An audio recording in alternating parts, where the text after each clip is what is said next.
stimuler le nerf vague pour diminuer le stress et la tension.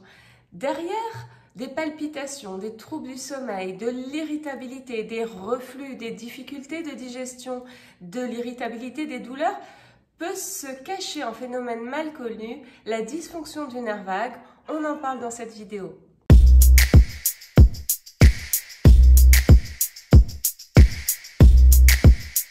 Bonjour à tous, je me présente pour les nouveaux. Je suis Florence Pinheiro-Ortolan, praticienne en micronutrition. Chaque semaine dans ces vidéos, je vous partage un phénomène, une discussion santé, bien-être. Et puis, j'accompagne les personnes qui le souhaitent à améliorer, prendre en main leur bien-être et leur santé à travers différents programmes d'accompagnement. Je te laisse découvrir tout ça. Je t'invite également à t'abonner à ma lettre. Tu auras tous les liens sous la vidéo pour recevoir un e-book de bienvenue et chaque semaine des partages bien-être et santé. Le nerf vague est le nerf crânien le plus long du corps. Il va du cerveau à l'abdomen en passant par les cordes vocales. Il a des branches, des ramifications cervicales, thoraciques, abdominales. Et là où il est crucial dans notre vie de tous les jours, c'est qu'il innerve le système nerveux parasympathique. J'y reviens. Et il innerve également le système nerveux entérique, c'est-à-dire en lien avec tout ce qui est digestif. On appelle le nerf vague également le nerf parasympathique, de même que l'on appelle le système nerveux parasympathique le système nerveux vagal, et on appelle aussi le nerf vague le nerf pneumogastrique ou cardiaque. Le nerf vague intervient dans la régulation des sécrétions digestives, ce qui permet de digérer, et également le péristaltisme, donc le transit. Il intervient dans la régulation du rythme cardiaque, il intervient dans la santé de l'appareil pulmonaire, dans la santé du larynx, donc la phonation, la voix. Il intervient également dans les sécrétions hormonales des glandes surrénales, notamment le cortisol, l'adrénaline. J'en ai parlé précédemment, les fameuses hormones du stress. Et puis, il intervient également dans toute l'activité de toutes les glandes endocrines, pancréas, thyroïde. Donc, son action est vraiment centrale. Et maintenant, je vais vous expliquer qu'est-ce que c'est que le nerf parasympathique. Donc, on a un système nerveux autonome, c'est-à-dire celui qui se régule tout seul, qui ne passe pas par notre volonté. Il a ce système nerveux autonome deux branches antagonistes, c'est-à-dire elles ne peuvent pas être en même temps.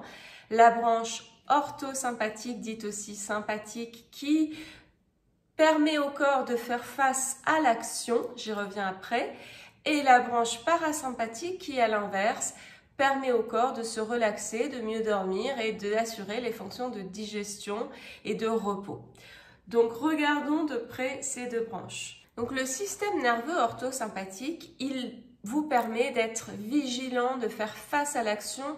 Donc, il va mettre tout en œuvre dans votre corps pour cela. Donc, il va augmenter les hormones via les surrénales, comme le cortisol, potentiellement l'adrénaline. Il va augmenter votre rythme cardiaque, votre tension, la pression artérielle. Il va augmenter votre glycémie. Il va également augmenter les neurotransmetteurs excitateurs, dopamine, noradrénaline, diminuer le péristaltisme car on économise de l'énergie pour faire face à l'action. Donc vous l'aurez compris, c'est le système nerveux autonome qui gère toute la réponse au stress quotidien de la vie. Il n'est pas négatif, il est nécessaire, mais il devrait être équilibré par l'autre à égalité. Et c'est là que se pose le problème parce que de plus en plus de personnes sont dans un déséquilibre parce que, ayant beaucoup de stress tout le temps, ils stimulent tout le temps ce système nerveux orthosympathique et cela c'est forcément au détriment de l'autre qui n'a plus beaucoup de place, et l'autre c'est le système nerveux autonome parasympathique. Qu'est-ce qu'il fait ? Donc le système nerveux autonome parasympathique, il va diminuer la pression artérielle, la tension, il va diminuer le cortisol, il va plutôt mettre les neurotransmetteurs calmants comme la sérotonine, le GABA, il va diminuer le rythme cardiaque, il va donc vous permettre de vous relâcher intérieurement, de vous reposer, de pouvoir avoir un bon sommeil. Et il régule aussi, avec le système entérique, toutes les voies digestives, donc les sécrétions digestives, ce qui vous permet de digérer correctement l'acide chlorhydrique, les sels biliaires, les enzymes pancréatiques, et également il régule le transit. Donc, vous comprenez par là que quand vous êtes tout le temps en mode speed, toujours à réfléchir, à faire quelque chose et être dans l'action, eh bien, vous êtes sur cette branche orthosympathique et donc l'autre n'ayant plus beaucoup de place, eh bien, vous allez mal dormir, mal digérer, vous aurez peut-être de la tension, des palpitations, un rythme cardiaque qui va s'emballer, etc. Et également, on transpire plus parce que l'orthosympathique active les glandes sudoripares. Ce qui se passe quand on est dans ce déséquilibre nerveux, c'est qu'à terme, le nerf vague va dysfonctionner. Parce que le nerf vague, lui, son rôle, c'est d'aller stimuler le parasympathique quand il y a besoin. Par exemple, vous faites un repas très riche avec beaucoup de choses à digérer, eh bien, le nerf vague va stimuler le parasympathique pour pouvoir digérer. Et si jamais vous avez un déséquilibre qui s'est installé au niveau nerveux, ce nerf vague, il va finir par dysfonctionner, c'est-à-dire que au moment où il va stimuler le parasympathique, il va le faire de façon parfois excessive et on pourra donc avoir un malaise vagal. Ce genre de phénomène, quand il est récurrent, on peut imaginer que derrière, il y a une dysfonction du nerf vague, soit parce qu'il y a une inflammation chronique dans le corps, c'est une autre raison, parce que le nerf vague a une fonction anti-inflammatoire, soit parce que vous êtes toujours sur l'orthosympathique, par déséquilibre nerveux, par trop de stress, trop d'action. Donc, quand le nerf vague va dysfonctionner, voici les signes que vous pourriez avoir. Donc, on a dit une récurrence d'évalèses vagaux.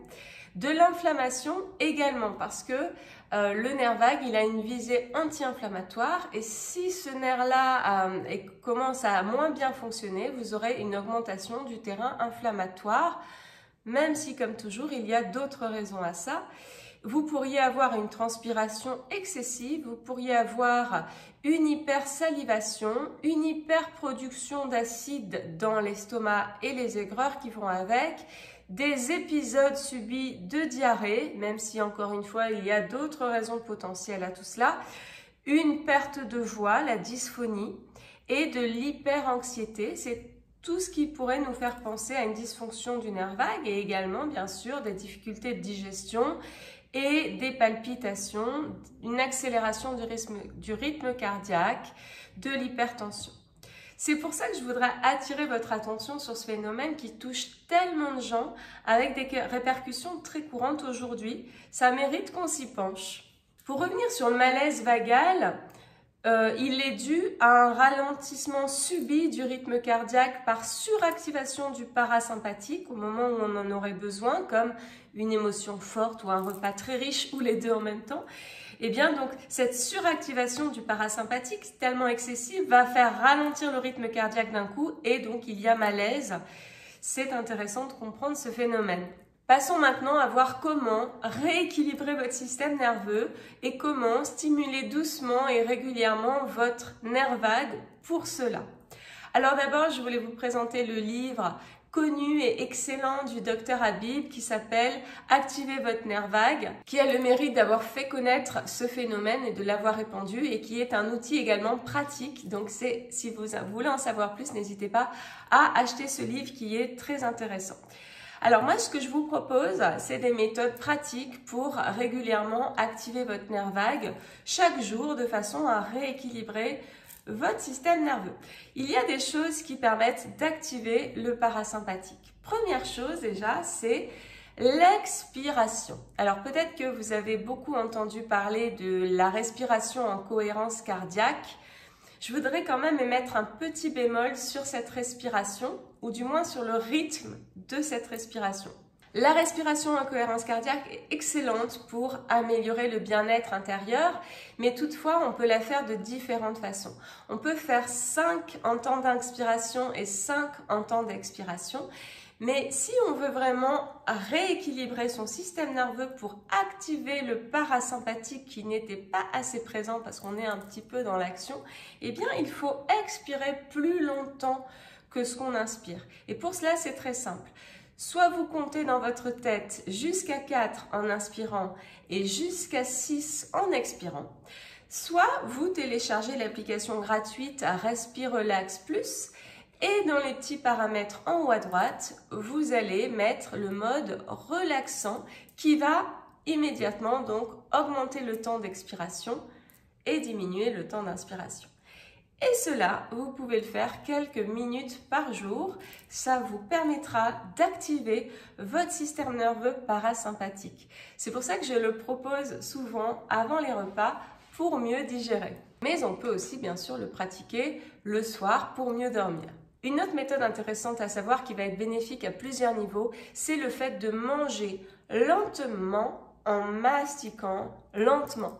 Il y a beaucoup d'effets bénéfiques à cela. Déjà, vous allez activer votre parasympathique, donc vous allez être plus dans la digestion. Vous allez augmenter vos sécrétions digestives, donc vous allez mieux digérer. Et en plus, en mastiquant mieux, vous allez également mieux digérer et il y a des répercussions énormes. Et puis, c'est une méthode de rééquilibrage nerveux qui est accessible. Je sais que c'est pas facile à faire au début, mais si vous cumulez un peu de respiration avec un temps d'expiration plus long avant les repas, plus une mastication très lente pendant le repas, eh bien vous allez vraiment avoir une méthode pour vous rééquilibrer. Donc vous posez les couverts entre les bouchées et vous réduisez en bouillie ce que vous avez dans la bouche. La clé est dans le plaisir de la lenteur qu'on peut finir par y trouver, persévérer et vous allez voir, c'est tout à fait possible. Donc cette mastication active le nerf vague et permet en plus de mieux digérer. Maintenant, on va voir autre chose si vous voulez aller plus loin. Déjà, pour celles et ceux que ça intéresse, il y a la pleine conscience. Qu'est-ce que c'est? Alors attention, c'est pas si compliqué que ça. Il s'agit juste de revenir à ces sensations corporelles et physiques. On est souvent dans notre tête à réfléchir à qu'est-ce qu'on doit faire et dans son mental, on est déconnecté de ses sensations, ses sens et de son corps. Donc quelques minutes où vous revenez dans vos sensations corporelles, la connexion à votre environnement autour de vous, tout cela, ça va vous aider à redescendre dans le parasympathique. Si vous voulez aller plus loin, il y a des audio-guides de méditation guidée qui vous expliquent, vous suivez la voix qui vous dit quoi faire pour revenir sur ces sensations corporelles. Par exemple, Christophe André qu'on trouve sur YouTube, mais encore bien d'autres. Vous choisissez en fonction de ce qui vous parle le plus.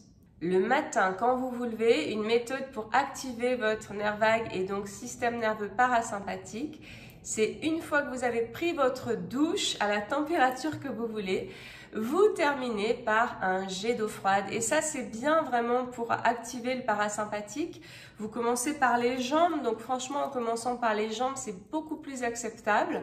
Et une fois que vous avez bien pris la température dans les jambes, vous allez voir que ça va être facile. Votre corps, il va vous dire de monter franchement facilement et vous n'allez pas mal le vivre. C'est très tonifiant, il y a plein de bienfaits sur la circulation sanguine et lymphatique. Et en plus, ça active le nerf vague, donc c'est très intéressant. Autre méthode pour activer son parasympathique, c'est de s'accorder des moments de pause où on ne fait rien, où on relâche toute la pression. On peut en profiter pour faire sa petite respiration, sa petite pleine conscience si on veut. Mais à ce moment-là, on s'accorde ces quelques minutes à tout relâcher. Ça peut être une demi-heure si on peut. Si on veut s'allonger, c'est très bien aussi. Et ça va vraiment aider à rééquilibrer le système nerveux. Alors pour ceux qui ont du mal avec l'idée de ne rien faire, eh ben dites-vous que vous ne faites pas rien puisque vous rééquilibrez votre système nerveux. La gentiane est une plante qui est très intéressante pour certaines personnes qui digèrent mal les graisses parce qu'elle va activer l'excrétion biliaire. Et en plus, elle active le parasympathique pour un effet calmant. C'est une plante que j'aime beaucoup et que je conseille régulièrement en consultation. Sous la vidéo, je vous mettrai des liens vers toutes ces plantes que je peux vous conseiller. Ensuite, on a également l'huile essentielle de marjolaine à coquille qui a un effet activation du système nerveux parasympathique. Donc soit on la respire à même le flacon, soit on s'en met 2 gouttes ici, on frotte et on respire. On peut également se faire des massages mélangés avec une petite huile comme la jojoba, la menthe douce, plante des pieds, plexus solaire ou à une zone qui vous intéresse, qui vous fait plaisir. Parce que vous allez la respirer ou en massage, ça va rentrer dans votre corps et ça aura cette action-là très intéressante et très calmante. Sachant que le nerf vague passe par les cordes vocales, il est intéressant de savoir que en chantant ou en riant, en faisant activer ces cordes vocales, vous allez activer votre nerf vague. Donc, le chant est intéressant dans cette optique-là. Je terminerai sur le fait que si vous avez des causes d'inflammation chronique, alors c'est un vaste sujet, je ne peux pas vous donner tous les exemples comme ça, mais si vous voyez que vous êtes en inflammation avec des douleurs, des tendinites ou autres, ou de l'endométriose par exemple qui est un état d'inflammation, eh bien c'est intéressant d'aller plus loin, de traiter toutes ces causes d'inflammation parce que vous allez sursolliciter tout le temps votre nerf vague et cela va nuire à son fonctionnement. Donc, on traite les causes d'inflammation pour équilibrer son système nerveux. J'espère que toutes ces pistes auront donné envie de chouchouter ton nerf vague et ton système nerveux parasympathique. On se retrouve la semaine prochaine pour un prochain sujet. Prends soin de toi.